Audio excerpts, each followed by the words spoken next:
Hey everyone, so I said that we would come back after the movie and look at these plot points from the film so we could see how it does kind of follow a traditional narrative structure, even though it's a nonfiction type film, documentary film. So let's take a peek at this. Central character, protagonist, that's our first one. I don't know who you came up with, but based on my thoughts and watching the film, the person whose story we're actually watching is the guy with the nickname Sugar, who's Steven Sugarman or Seegerman.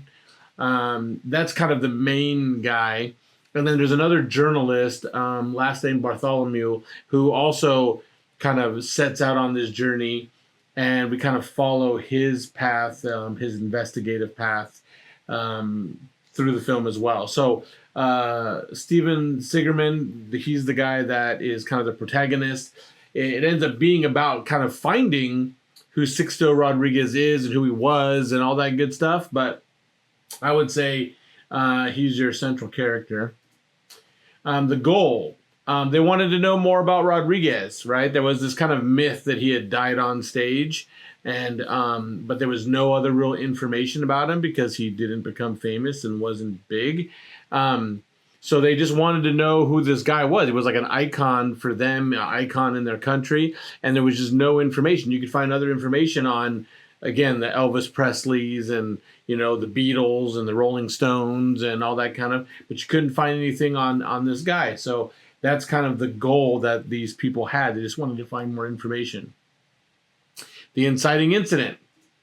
Okay, so this one's a little tricky. It is there, but this would be the inciting incident that leads to kind of our midpoint kind of surprise, right? So the inciting incident is when Bartholomew reads the CD jacket, and they're looking for information on Rodriguez, and he kind of takes that up, being an investigative journalist, that, hey, I want to solve this. I want to find out more about him, and kind of took it as a challenge to get more information on him. So that would be kind of our inciting incident. Happens a little bit later in the film. An inciting incident would typically happen earlier in the film, but this is what kind of sets us off on part 2 of our movie. And then that midpoint or goal shift.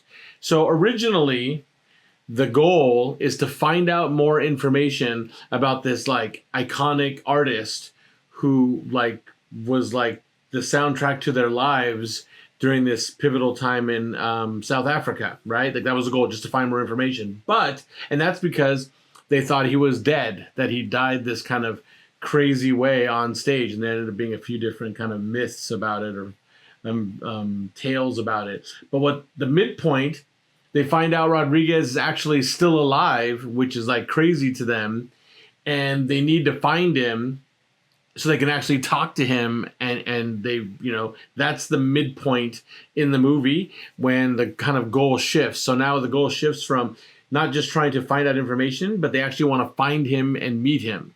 Okay? And the climax of the film, again, a little bit different, because the climax actually happens not necessarily to our protagonist, Sugar or Steven Seegerman.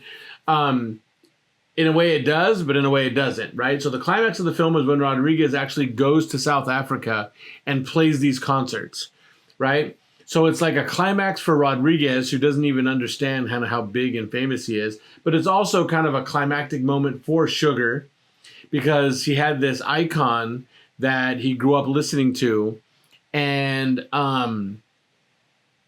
never got a chance to see him in concert, never came and played there, never anything like that. So for him to get to see his idol kind of play a concert, who we thought was dead originally, is actually a pretty climactic moment as well. So that's kind of the climax of the film, is him going out, and Rodriguez going out and playing these concerts.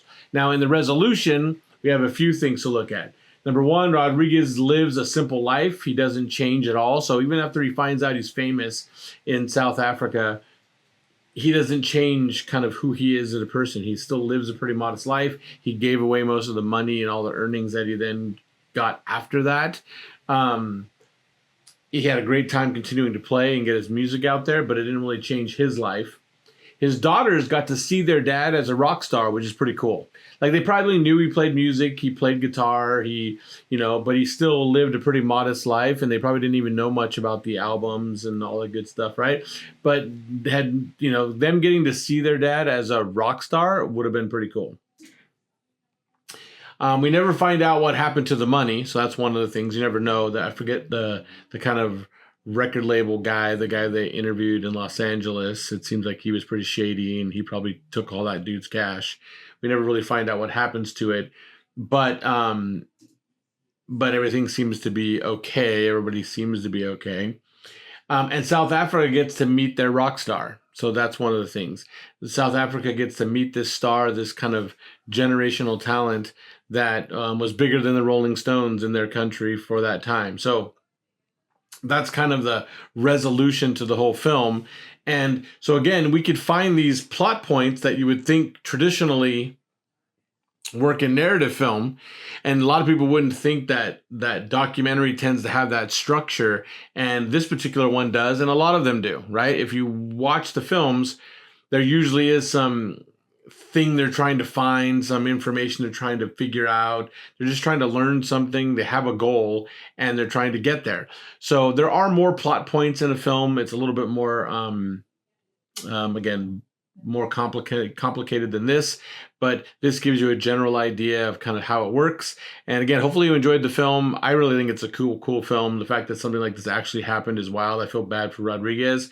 Wish you would have had that opportunity back then. Could have changed his life completely, but he seemed to be okay with it, right? And he just died a couple years ago. I think he died in 2023. So you can go kind of look him up if you want to find out more about his life before and after the documentary.